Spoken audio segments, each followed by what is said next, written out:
အစိုးရရဲ့မစင်မကျင်လုံးရနောက်ခွေကကဘာမြေကိုအစိတ်ခတ်ခဲ့သည့်တင်မင်းထမှန်လျှို့ဝှက်နေမည်များဒီကဘာပေါ်မှာလူတွေအတွက်အရန်အန်ဒရယ်များလို့အစိုးရတွေကပိတ်ပင်ကန့်သက်ထားတဲ့တီးတန်းစုံတွေရှိနေတယ်ဆိုတာမိတ်ဆွေသိပါသလားအဲ့ဒီနေရာတွေထဲမှာရေဒီယိုတတိကြွမိခိုးတွေကြားကတောအုပ်တေးကြီးတွေပလေယောဂပိုးတွေပြည့်နေတဲ့ဆွန့်ပစ်တက်ခွဲခန်းတွေပင်လယ်ရေအောက်ထဲအစိတ်တွေယိုစိတ်နေတဲ့ကွန်ကရစ်အမိုးခုံးကြီးတွေလိုမျိုးတုံလုံးစရာတွေးရှိမှုတွေရှိနေပါသည်အဲ့ဒီထဲကအဆိုအဆုံးတစ်ခုကတော့1986ခုနှစ်ကချာနိုပိုင်းနျူကလ িয়ার မတော်တဆမှုကြောင့်ဖြစ်လာတဲ့ Rest Forest ပါပဲ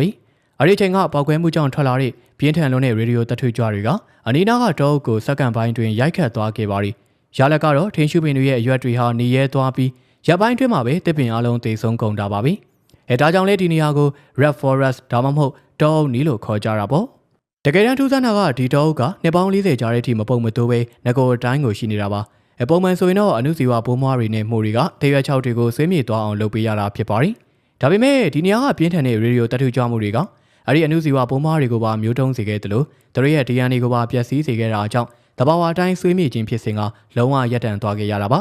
ဒီနေ့အထိအဲ့ဒီတောအုပ်ထဲကိုလမ်းလျှောက်သွားကြည့်ရင်1986ခုနှစ်ကတည်းကကြွေကြားခဲ့တဲ့တရွက်6တွေကမနေ့တနေ့ကမှကြွေထားတယ်လို့မျိုးပုံမပြတ်ဖဲမြေကြီးပေါ်မှာရှိနေတာကိုတွေ့ရပါလိမ့်မယ်အမြင်ရတာထူးဆန်းနေပေမဲ့တကယ်အန်ဒရယ်ကတော့နွေရာသီမှာလာပါရီဒီ6သွင်းနေတဲ့တောအုပ်ကြီးထဲမှာဒေါ်မီလောင်ပြီးဆိုရင်ရေဒီယိုတထွေကြွမှုတွေအဖြစ်ပါတဲ့မိခိုးတွေကလေထဲကိုပြန့်နှံ့သွားတော့တာပါပဲ2020ခုနှစ်တုန်းကဆိုရင် area ပေါင်း8600ကျော်မီးလောင်ခဲ့လို့အဲဒီကနေထွက်လာတဲ့ရေဒီယိုတထွေကြွဖုံဖုံတွေကကီလိုမီတာရာနဲ့ချီဝေးတဲ့ယူကရိန်းမြို့တော်ကေဗရီယာနဲ့ဥရောပတောင်ပိုင်းထိကိုပြန့်နှံ့ခဲ့ပြီးမိုးနဲ့အတူပြန်ကျလာခဲ့ပါသည်ပြီးတော့ဆွီဒင်လိုနိုင်ငံမျိုးမှာတောင်ရေဒီယိုတထွေကြွမှုမြင့်တက်လာတာကိုစမ်းသပ်တွေ့ရှိခဲ့ရတာပါချာနိုပိုင်းပြင်နောက်ထပ်တုံ့လှုပ်စရာကောင်းတဲ့နေရာတစ်ခုကတော့ကာဇက်စတန်နိုင်ငံထဲမှာရှိပါသည်1949ခုနှစ်ကနေ1989ခုနှစ်ထိဆိုဗီယက်ယူနီယံကဒီနေရာကိုသူတို့ရဲ့အဓိကနျူကလ িয়ার စမ်းသပ်ခွင့်ကြီးဖြစ်အသုံးပြုခဲ့ကြတာပါဒေသခံတွေကတော့ဒီနေရာကိုပိုလီဂွန်လို့ခေါ်ကြပါတယ်ဒီနှစ်40ကာလအတွင်းမှာနျူကလ িয়ার လက်နက်ပေါင်း456ခုကိုဒီနေရာမှာတင်ဖောက်ခွဲစမ်းသပ်ခဲ့တာဖြစ်ပါတယ်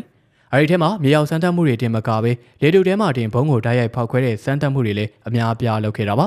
တကယ်ကိုစိတ်မကောင်းစရာကောင်းတဲ့အချက်ကတော့ဒီစမ်းသပ်မှုတွေလုံရင်းထွက်လာပြီးနျူကလ িয়ার ပြာမှုန့်တွေကြားရောက်ရာလမ်းကြောင်းပေါ်မှာလူနေရွာတွေရှိနေတာပါပဲ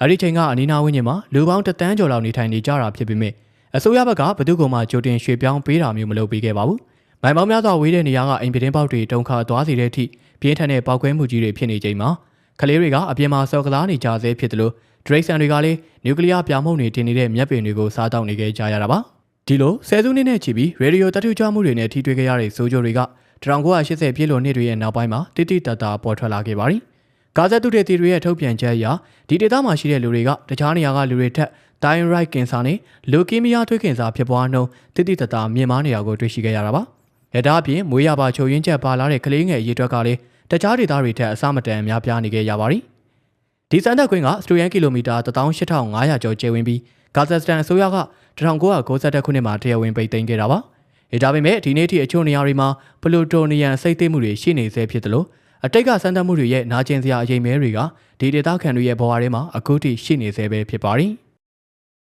1952ခုနှစ်အောက်တိုဘာလမှာပြည်ထောင်စုအစိုးရကတုံ့လှုပ်စရာစမ်းသပ်မှုတစ်ခုကိုလုပ်ခဲ့ပါတယ်။အဲဒါကတော့စိတ်ကန်းထဲမှာရှိနေတဲ့တင်မော်တစီထဲမှာနျူကလ িয়ার ဘုံပေါက်ကွဲသွားရင်ဘာဖြစ်မလဲဆိုတဲ့မေးခွန်းတွေအဖြေရှာဖို့ပါပဲ။အဲဒီလိုနဲ့သူတို့ကအနောက်ဩစတြေးလျကမွန်တီဘယ်လိုကျွန်းစုရဲ့ကမ်းလွန်မှာ HMS ပလင်းလို့ခေါ်တဲ့တင်မော်အဟောင်းကြီးတစ်စီးကိုကြောက်ချရန်နာခဲ့ပါတယ်။ပြီးတော့အဲဒီတင်မော်ရဲ့ဝမ်ဘိုက်ထဲမှာ25ကီလိုတန်ရှိတဲ့ပလူတိုနီယန်နျူကလ িয়ার ပစ္စည်းကိုထည့်ပြီးဖောက်ခွဲလိုက်တာပါ။အဲဒီပေါက်ခွဲမှုကဘယ်လောက်တောင်ပြင်းတယ်လဲဆိုရင် HMS ပလင်းဆိုတဲ့တင်မော်ကြီးကလုံးဝအစားပြောက်သွားခဲ့ပါသည်။တမ်မဏိတွေကစက္ကန့်ပိုင်းအတွင်းဓာတ်ငွေ့ဖြစ်ပြောင်းလဲသွားခဲ့ပြီးဂျန်တဲ့စိတ်ပိုင်းတွေကတော့အပူချိန်ကြောင့်အရေးပြောသွားကထူးဆန်းတဲ့ဖန်သားတုံးပိုင်းစာတွေဖြစ်ပင်လယ်ကျမ်းမြေနဲ့အနီးနားကကျွန်းတွေပေါ်ကိုလွင့်စင်ပြန့်နှံ့သွားခဲ့တာပါ။နောက်ပိုင်းမှာရင်ကုန်သမားတွေနဲ့တွားရောက်စစ်ဆေးတဲ့အခါမှာတော့ပင်လယ်အောက်ခြေမှာတင်မောပြက်အပိုင်းစာတွေကအမိုက်ပုံကြီးလိုဖြစ်နေတာကိုတွေ့ရှိခဲ့ကြပါသည်။1990ပြည့်လွန်နှစ်တွေမှာအဲဒီနေရာကိုတန်ရှင်းရေးလုပ်ငန်းတွေလုပ်ခဲ့ပေမဲ့ကြီးမားတဲ့အပိုင်းစားချုပ်ကိုပဲဖယ်ရှားနိုင်ခဲ့တာပါ။ပလူတိုနီယန်အစိတ်သိမ်းမှုတွေကတော့ပင်လယ်ထဲမှာရှိနေသေးပါပြီ။ဒီနေ့ထိအဲဒီကျွန်းစုရဲ့နေရာတော်တော်များများကိုအစိုးရကပိတ်ပင်ကန့်သတ်ထားပြီးလာရောက်လည်ပတ်တဲ့သူတွေကိုလည်းမြေကြီးပေါ်မှာတွေ့တဲ့တန်တိုတန်စားတွေကိုမကင်ဖို့တတိပေးချက်တွေထုတ်ထားရပါသည်။ဘာလို့လဲဆိုတော့ပလူတိုနီယန်239ရဲ့အစိတ်တောက်ထက်ဝက်ရောကြဖို့ကြာချိန်ကနှစ်ပေါင်း2400ကျော်ထိကိုကြာမြင့်လို့ပါ။ဆိုလိုတာကတော့အဲ့ဒီနေရာမှာကြံခဲ့တဲ့ရေဒီယိုတထုချအစိတ်တွေကကျွန်တော်တို့တက်တန်းတစ်လျှောက်မှာတွေမကပဲနောက်နှစ်ပေါင်းများစွာအထိကိုပျောက်ကွယ်သွားမှာမဟုတ်လို့ပါပဲ1950ပြည့်လွန်နှစ်တွေနဲ့60ပြည့်လွန်နှစ်အစောပိုင်းမှာပြည်ထောင်ကဩစတြေးလျတောင်ပိုင်းကမာရာလင်္ကာဒေသမှာအတိကနျူကလ িয়ার စမ်းသပ်မှုကြီး9ခုနဲ့အခြားစမ်းသပ်မှုပေါင်းရာနဲ့ချီလှုပ်ဆောင်ခဲ့ပါသည် ဒါပေမဲ့အဆိုးအဆုံးဖြစ်ရကတော့1953ခုနှစ် Operation Totem စမ်းသပ်မှုတွင်မှာဖြစ်ခဲ့တာပါ9ကီလိုတန်ရှိတဲ့နျူကလ িয়ার ဘုံးကိုဖောက်ခွဲလိုက်ချိန်မှာထွက်လာတဲ့နျူကလ িয়ার ပြားမှုန့်တွေကပညာရှင်တွေခံမှန်းထားတဲ့လမ်းကြောင်းတိုင်းမသွားပေဒေသခံ Aboriginal လူမျိုးစုတွေနေထိုင်ရာဘက်ကိုတက်တဲ့ကြီးတိုက်ခတ်သွားခဲ့ပါသည်အဲ့ဒီချိန်ကလူတွေဟာပောက်ကွဲမှုပြီးမှထူးဆန်းတဲ့အနက်ရောင်မြူကိုတွေလွင့်လာတာကိုမြင်တွေ့ခဲ့ရတယ်လို့ပြောခဲ့ကြတာပါဒီမြူကိုတွေကသူတို့ရဲ့မျက်လုံးတွေကိုလောင်ကျွမ်းစေခဲ့သလိုအော်အန်ဒါနဲ့အရေးပြားပေါ်မှာအရေးကြီးမှုတွေထွက်လာတဲ့အထိကိုဆိုးရွားခဲ့တာပါယမင်လက်စတာဆိုတဲ့အမျိုးသားကတော့သူကလေးဘဝတုန်းကအဲ့ဒီနျူကလ িয়ার ဖုံဖုံးတွေကြားထဲကိုရောက်သွားခဲ့လို့မျက်စိကွယ်သွားခဲ့ရတယ်လို့ဆိုပါတယ်တကယ်ကိုရင်နာစရာကောင်းတာကဒီစမ်းသပ်မှုတွေလုပ်မယ်ဆိုတာကိုအနီးနားကထားနေလူမျိုးစုတွေကိုဘယ်သူမှကြိုတင်သတိပေးတာဒါမှမဟုတ်ကာကွယ်ပေးတာမျိုးမရှိခဲ့တာပါပဲတချို့မိသားစုတွေဆိုရင်ဘုံပေါက်ကွဲထားတဲ့ရေဒီယိုတထုကြချင်းကြီးတွေထဲမှာတော့ဘာမှမသိပဲစကန်ချနေထိုင်ခဲ့ကြသလိုအစိတ်အသင့်နေတဲ့တရိတ်ဆန်တွေကိုလည်းရှာဖွေစားတောက်ခဲ့ကြပါတယ်1985ခုနှစ်မှာပြုလုပ်ခဲ့တဲ့တရားဝင်စုံစမ်းစစ်ဆေးမှုတွေအရပြည်ထောင်ရဲ့ဘေးကင်းလုံခြုံရေးလုပ်ငန်းစဉ်တွေကအကြီးအကျယ်ချုပ်ရင်းနေခဲ့မှန်းပေါ်ထွက်လာခဲ့တာပါ1990ပြည်လွန်နှစ်တွေရောက်မှသာအဲ့ဒီဒေသကမြေကြီးတွေကိုကောက်ထုတ်ပြီးမြုပ်နှံတဲ့တန်ရှင်းလုပ်ငန်းတွေစတင်နိုင်ခဲ့ပါသည်ဒါပေမဲ့ပလူတိုနီယမ်အမှုန်မွားတွေကတော့ကျေပြန့်တဲ့ area အနှံ့ပြန့်နှံ့နေသေးဖြစ်လို့ဒီနေ့ထိအချို့ဆုံးတွေကိုပိတ်ပင်ကန့်သတ်ထားရသေးပါပဲနျူကလ িয়ার တွေမဟုတ်ပါဘူးလူတွေကပိုးမွားတွေကိုလည်းလက်နက်ဖြစ်အသုံးပြုဖို့ကြိုးစားခဲ့ကြပါသည်ဒုတိယကမ္ဘာစစ်အတွင်း1942ခုနှစ်မှာပြည်ထောင်သိပ္ပံပညာရှင်တွေကစကော့တလန်ကမ်းလွန်မှာရှိတဲ့ဂရိုနက်လို့ခေါ်တဲ့ကျွန်းငယ်လေးကျွန်းကိုရွေးချယ်ခဲ့ကြတာပါသူတို့ရဲ့ရွေးချက်ကတော့အန်ထရက်လို့ခေါ်တဲ့ဒေါင်တန်းနာယောဂပိုးကိုဘုံနဲ့ထည့်ပြီးရန်သူတွေကိုတိုက်ခိုက်လို့ရမရစမ်းသပ်ဖို့ပါပဲသူတို့ကကျိုးမော်ကိုတိုးအုပ်တွေခေါ်သွားပြီးအဲ့ဒီအနားမှာအန်ထရက်ပိုးတွေပါတဲ့ဘုံတွေကိုဖောက်ခွဲခဲ့ပါသည်ရလက်ကတော့ရပ်ပိုင်းအတွင်းမှာပဲတိုးတွေအားလုံးတိတ်ဆုံးကုန်တာပါပဲဒါပေမဲ့တကယ်ပြဿနာကအဲ့ဒီနောက်မှာစတာပါဘာလဲဆိုတော့အန်ထရက်ပိုးကစပိုးလို့ခေါ်တဲ့အစိတ်အိမ်လေးတွေဖြစ်မြေကြီးထဲမှာနှစ်ပေါင်းများစွာအသက်ရှင်နေနိုင်တာကြောင့်ဒီကျုံကလူသားတွေအတွက်လုံးဝချိန်မချရဲစရာတေမင်းတမန်ကျုံကြီးဖြစ်သွားခဲ့ပါသည်အဲ့ဒါကြောင့်အစိုးရကဒီကျုံကို quarantine လုပ်ပြီးဆယ်စုနှစ်နဲ့ချီပိတ်ထားခဲ့ရတာပါနောက်ပြီး1980ပြည့်လွန်နှစ်တွေရောက်တဲ့အထိဒီကျုံကအန်ဒရယ်ရှိနေစေဖြစ်ခဲ့ပါသည်အဲ့ဒီချိန်မှာ Dark Harvest လို့ခေါ်တဲ့တက်ကြွလှုပ်ရှားသူဖွဲ့တစ်ဖွဲ့ကဒီကျုံဘော်ကအစိတ်သိနေတဲ့မြေကြီးတွေကိုခိုးယူပြီးအစိုးရရုံးတွေနားမှာသွားချပြီးတော့ကျုံကိုတန်ရှင်းလုပ်ပေးဖို့ဖိအားပေးခဲ့ကြတာပါဒါကြောင့်1986ခုနှစ်မှာအစိုးရက format ရအရေးတန်ပေါင်း280ကျော်ကိုပင်လယ်ရေနဲ့ရောပြီးတော့ကျုံတစ်ကျုံလုံးကိုပတ်ဖြန်းပြီးတော့ပို့တက်ခဲ့ရပါတယ်1990ပြည့်လွန်နှစ်တွေမှာတော့ဒီကျုံကဘေးကင်းသွားပြီလို့ကြေညာခဲ့ပြီးမြဲအဲ့ဒီမြေကြီးထဲမှာပိုးမွားတွေကျန်နေသေးလားဆိုတာကိုတော့ဘယ်သူမှရာနှုန်းပြည့်အာမမခံနိုင်ကြသေးပါဘူးအခုတစ်ခါမှာတော့အာရေပင်လယ်ထဲမှာရှိတဲ့ Vozdrine Dania ကျွန်းစီကိုတွားကြရအောင်ပါအဲ့ဒီနေရာမှာ Soviet Union က RS-7 လို့ခေါ်တဲ့ကမ္ဘာအကြီးဆုံးလျှို့ဝှက်ဇီဝလက်နက်စမ်းသပ်ကွင်းကြီးကိုတည်ဆောက်ခဲ့ပါတယ်ဒီနေရာကလူသူဝေးလံပြီးပင်လယ်အထက်မှာရှိတာကြောင့်သူတို့အတွက်တော့ပိုးမွားတွေကိုလက်နက်ဖြစ်ပြောင်းလဲဖို့အကောင်းဆုံးနေရာတစ်ခုဖြစ်ခဲ့တာပါဒီကျုံးမော်ကဓာတ်ခွဲခန်းတွေထဲမှာပလိတ်ယောဂကြောက်ကြီးယောဂအန်ထရက်စ်နဲ့တူလာရီမီယာလိုမျိုးကြောက်စရာကောင်းတဲ့ယောဂပိုးတွေကိုပိုပြီးပြင်းထန်လာအောင်ဆေးရင်ပါလာအောင်ဖန်တီးခဲ့ကြပါသည်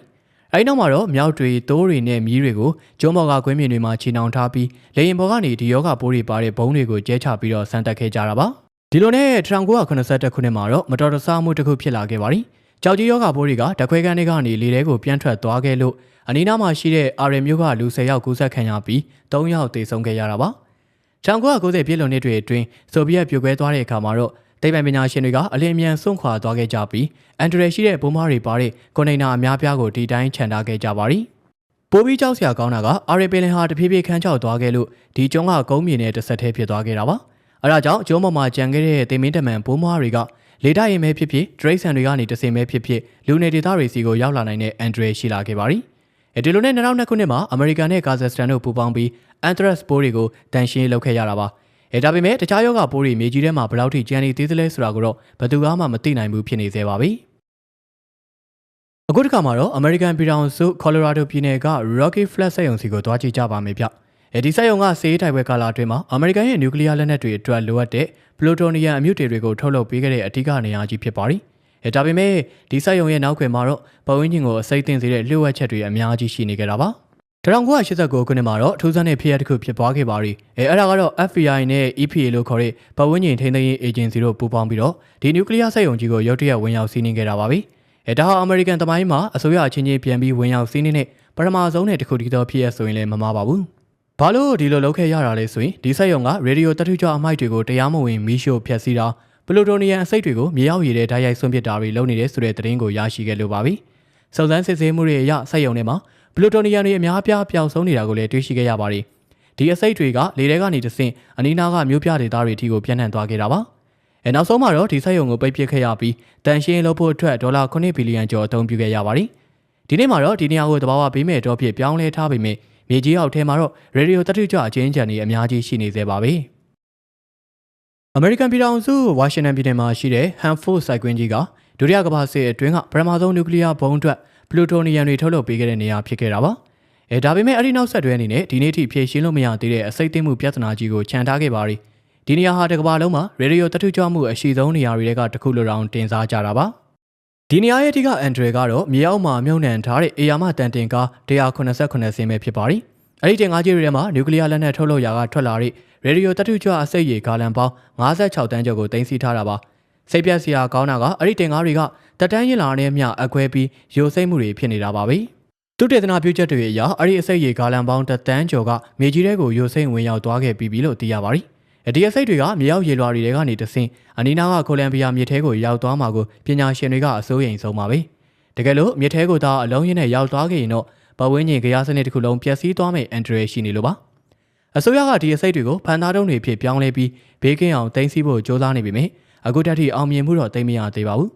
။ဒါဟာလူသားတွေဖန်တီးခဲ့တဲ့အငြင်းညမ်းဆုံးအမိုက်ပုံကြီးကိုပြန်ပြီးတန်ရှင်းလုပ်ဖို့ဘလောက်တောင်ခက်ခဲလဲဆိုတာကိုပြနေတဲ့သက်သေတစ်ခုပါပဲ။ပစိဖိတ်သမုဒ္ဒရာရဲ့အလဲကောင်မှာရှိတဲ့ Inuit Atoll ဆိုတဲ့တန်တာကျွန်းစုလေးကတချိန်ကတော့တာယာလှပတဲ့နိဗ္ဗာန်ဘုံလေးဖြစ်ခဲ့ပူပါရီ။ဒါပေမဲ့1940နဲ့50ပြည့်လွန်နှစ်တွေမှာအမေရိကန်ကဒီနေရာကိုနျူကလ িয়ার စမ်းသပ်ကွင်းဖြစ်အသုံးပြုခဲ့ပြီးလက်နက်ပေါင်း43ခုကိုဖောက်ခွဲခဲ့လိုက်တာပါ။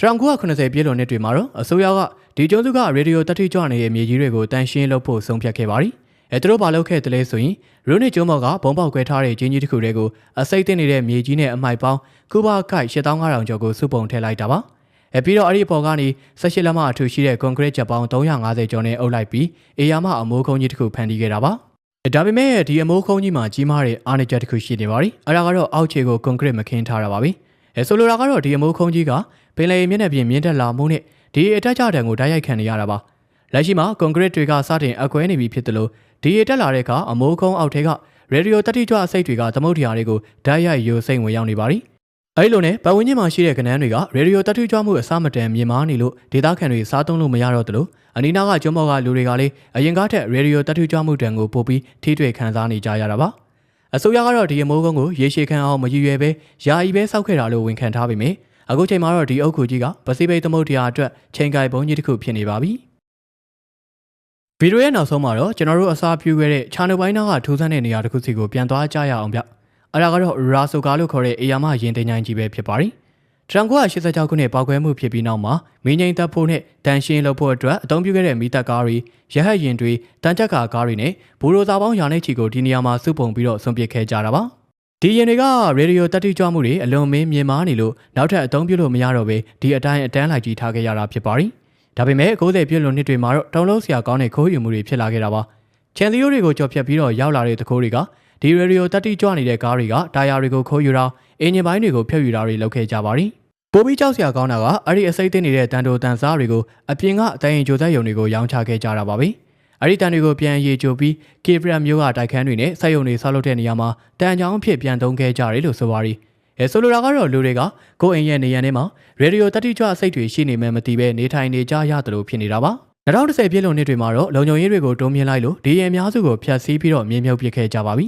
။ဒါပေမဲ့အချို့နေရာတွေမှာတော့တန်ကြီးတက်နေတဲ့ကားစိတ်ပိုင်းတွေကတစ်ပင်တွေကြားထဲမှာနေမြုပ်နေသေးပါပဲ။ဒီပစ္စည်းတွေကိုပြန်တူးထုတ်ဖို့ကြိုးစားရင်လေရေဒီယိုတတိကျဖုံဖုံတွေလေထဲကိုပြန်ကုန်မှာဖြစ်လို့ဒီအတိုင်းပဲထားခဲ့လိုက်ရတာပါ။အခုတင်ပြခဲ့တဲ့နေရာ10ခုစလုံးကလူသားတွေရဲ့မှားယွင်းတဲ့ဆုံးဖြတ်ချက်တွေနဲ့လက်နက်ပြိုင်ဆိုင်မှုတွေကြောင့်ဖြစ်လာတဲ့သင်ခန်းစာတွေပါပဲ။ဒီနေရာတွေကကျွန်တော်တို့ကဘာကြီးရဲ့တန်ရာတန်ချက်တွေအဖြစ်အချိန်တော်ကြာဆက်ရှိနေုံမှလေးဖြစ်ပါရီ။ဒါကတော့ဒီနေ့အတွက်တင်ပြပေးခဲ့တဲ့အစိုးရတွေဖုံးကွယ်ထားတဲ့သေမင်းတမန်နယ်မြေတွေအကြောင်းပဲဖြစ်ပါရီ။ဒီဗီဒီယိုကိုကြိုက်နေတဲ့ဆိုရင် like and subscribe လေးလုပ်ထားဖို့မမေ့ပါနဲ့ခင်ဗျာ။နောက်ထပ်စိတ်ဝင်စားစရာကောင်းတဲ့အကြောင်းအရာတွေနဲ့တူပြန်တွေ့ကြပါမယ်ဗျ။ဗီဒီယိုလေးကိုဆုံးထိကြည့်ရှုပေးခဲ့ကြတဲ့အတွက်လည်းအားလုံးကိုကျေးဇူးထူးပဲတင်ရှိပါရခင်ဗျာ။